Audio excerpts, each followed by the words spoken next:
こんにちは、ゆかです。今日はちょっと違ったセッティングで撮ってます。これうまくいくかな。これね、ちょっとうまく音とか取れてたらこのまま上げるし、ちょっとあまりに揺れがひどかったらボツになるかもしれないです。でもちょっといいでしょちょっとね、私これ忘れないうちに撮りたいって思って、みんなとシェアしたいって思ってこれ撮ってます。すごいね、これ今トゥクトゥクに乗ってるんで髪が乱れたりとかね、なんか外の音がそのまま入ってきたりとか、いろいろなことになるんですが、もしねちゃんと音聞けたらいいなと思って撮ってるんですけど、私今ねちょっとお出かけ行くところなんですが、その出かける前にね一つ捨てたんですよ、物を。で塗り絵なんですけどね、私娘とそれ買った塗り絵で、2人でちょっとずつ一緒に進めて、思い出も作れるしってことでやってたんですけど、捨てました。でこれ聞くとなんかすごい寂しいような、そんな気持ちになる人いるかもしれないんだけれど、私がこれを取ろうと思ったのって捨てることが大事だよってことを言いたくて取ったんですよ。でね、私たちって小さい時から結構お家の人とかに片付けなさいとかそういう風に声かけされてきたと思うけど、どんなに家の中おもちゃで溢れてても、どんなにクローゼットが服でパンパンになっても、物を大切にしなさいっていうことを言われてても、捨てなさいって言われることってそんなにないと思うんですよね。で物持ちがいいっていうのを褒め言葉で使うこともあるし、とにかく学校でもいろんなものを詰め込まれるし、教育として。で社会に出ても新しいスキル学んだりとかね、入れることっていうのはすごく訓練してきて練習してきて得意だけど、捨てることってあんまり技術として練習してきてる人っていないんじゃないかなって思うんですよね。どっかのタイミングで自分の持ち物が、人間関係がいっぱいになっちゃって、引っ越して職場を変えて学校を変えてリセットするっていう形で手放す人もいるし、本当に手に負えなくなるから、とりあえず手放すっていう形になる。でも戦略的に計画的に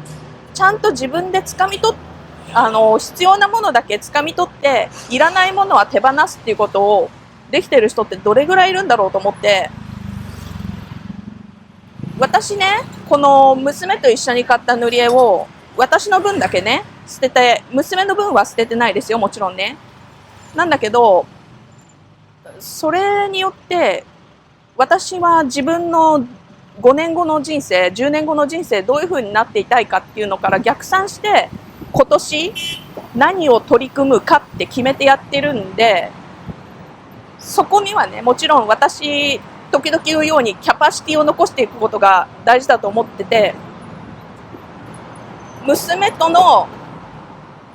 時間だったり家族との時間、自分のところに急に舞い込んできたことに取り組める余裕っていうのもね残しといてってことを考えて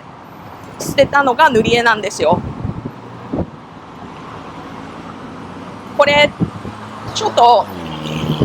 何でもないことのように聞こえるんだけど、自分が今行こうとしているところに向かっているんであったら、もちろんね、私にとってはこの塗り絵とかもそうだったしね、いろいろなものが自分の人生の中に入り込んでくることっていっぱいある。人間関係もそうだしね、見えるもの見えないものといろいろ入り込んでくることがあるんだけど、自分が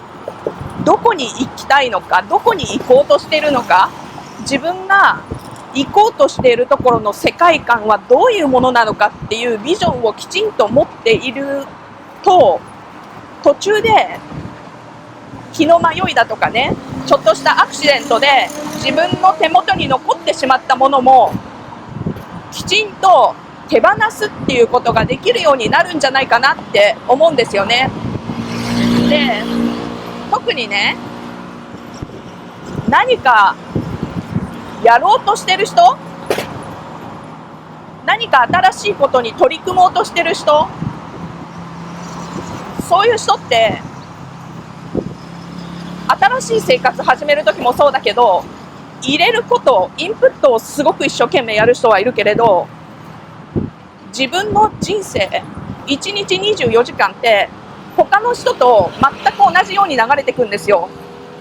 1日のうちに数時間は寝て、で数時間は仕事をしたりだとか食事をしたりだとか、そういう生きていく上で必要なものに費やされてしまう。でその残りのほんの一部で純粋に自分がやりたいと思っていることに取り組めるわけだから、いかにそこの時間だとか自分のエネルギーをね空けとくかっていうのが大事だから、何かに取り組む前にこのね、ガタガタごめんなさいね、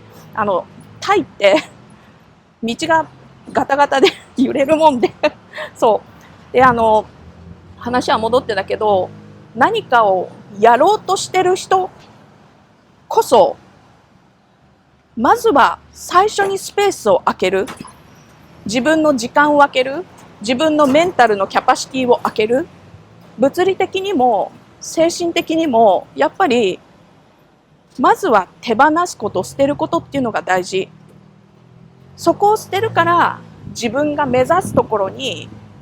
行くための時間だとかエネルギーだとかを残すことができるから。ということでね、もう少しで目的地に着くから、私はそろそろ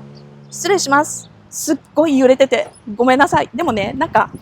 今その塗り絵を手放した直後で撮りたかったということでした。じゃあね、バイバイ。